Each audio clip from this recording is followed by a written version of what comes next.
اعوذ باللہ من الشیطان الرجیم۔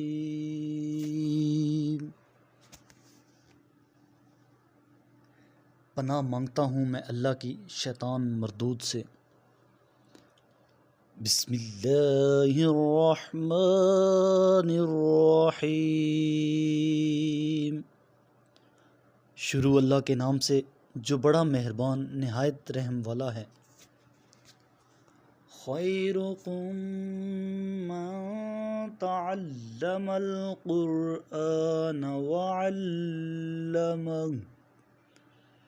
تم میں سے بہترین شخص وہ ہے جو قرآن پاک سیکھے اور دوسروں کو سکھائے۔ یا صاحب السجن اما احدکما فیسقی ربہ خمرا واما الاخر فیسلب فتأکل الطیر من رأسی قضی الامر الذی فیہ تستفتیان۔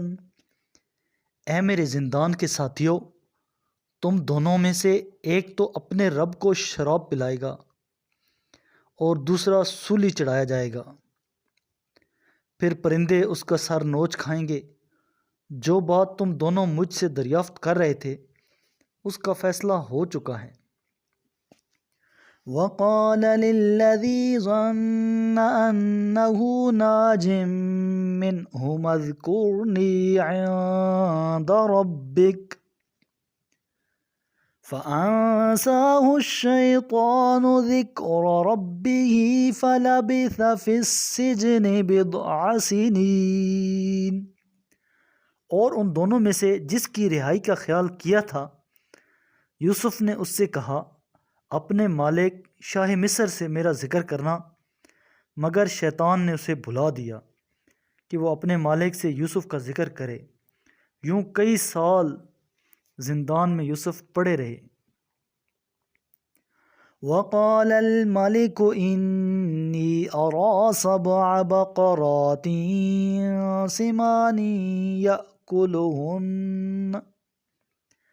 سمان يأكلهن سبع عجاف وسبع سنبلات خضر وأخر يابسات یا ایہا الملأ افتونی فی رؤیای ان کنتم للرؤیا تعبرون۔ اور ایک روز بادشاہ نے کہا، میں نے خواب میں 7 موٹی گائیں دیکھی ہیں جنہیں 7 دبلی گائیں کھا رہی ہیں، اور 7 سبز خوشے ہیں اور 7 خشک خوشے۔ اے دربار والو، اگر تم خوابوں کی تعبیر کر سکتے ہو تو میرے اس خواب کی تعبیر سے مجھے آگاہ کرو۔ قالوا اضغاث احلام وما نحن بتأویل الاحلام بعالمین۔ انہوں نے کہا یہ تو پریشان خوابوں میں سے ہے اور ہم اس قسم کے خوابوں کی تعبیر نہیں جانتے۔ وقال الذی نجا منہما وادکر بعد امۃ انا انبئکم بتأویلہ فارسلون۔ اور ان 2 قیدیوں میں سے جس نے رہائی پائی تھی اور اسے وہ بات بڑی مدت بعد یاد آ گئی، اس نے کہا میں تمہیں اس خواب کی تعبیر بتاتا ہوں، مجھے یوسف کے پاس زندان بھیج دیجیے۔ یوسف ایہا الصدیق افتنا فی 7 بقرات سمان يأكلهن سبع عجاف وسبع سنبلات خضر وأخر يابسات لعلي أرجع إلى الناس لعلهم يعلمون۔ اے یوسف، اے بڑے راست گو، 7 دبلی گائیں 7 موٹی گائیں کو کھا رہی ہیں، اور 7 خوشے سبز اور 7 خوشے خشک ہیں۔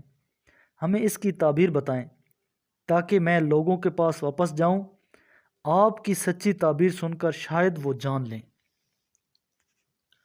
قال تزرعون 7 سنين دأبا فما حصدتم فذروه في سنبله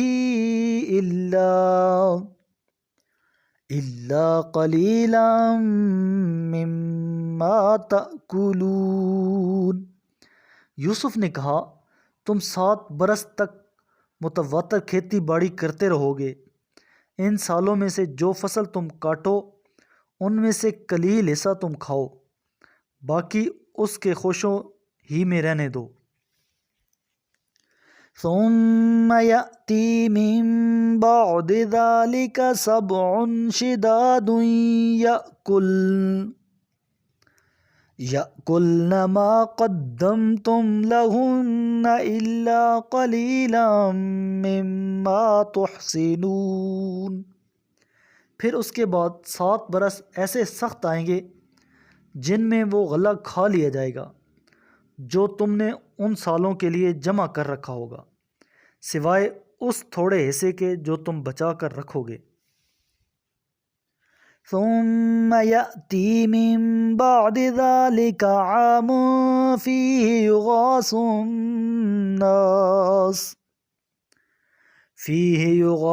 الناس وفيه يعصرون۔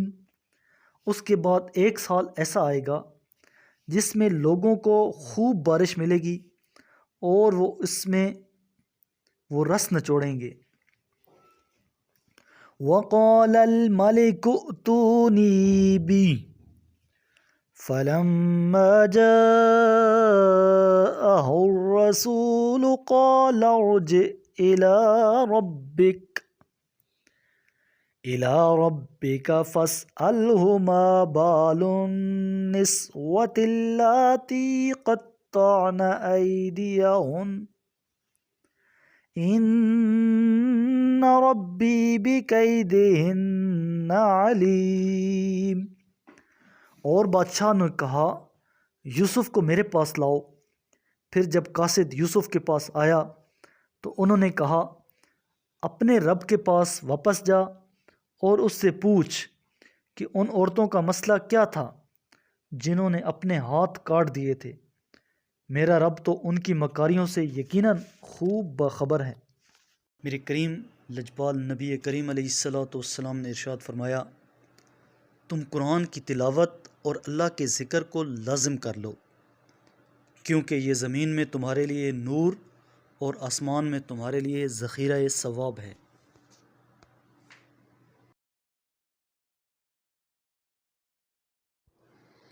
صدق اللہ العظیم۔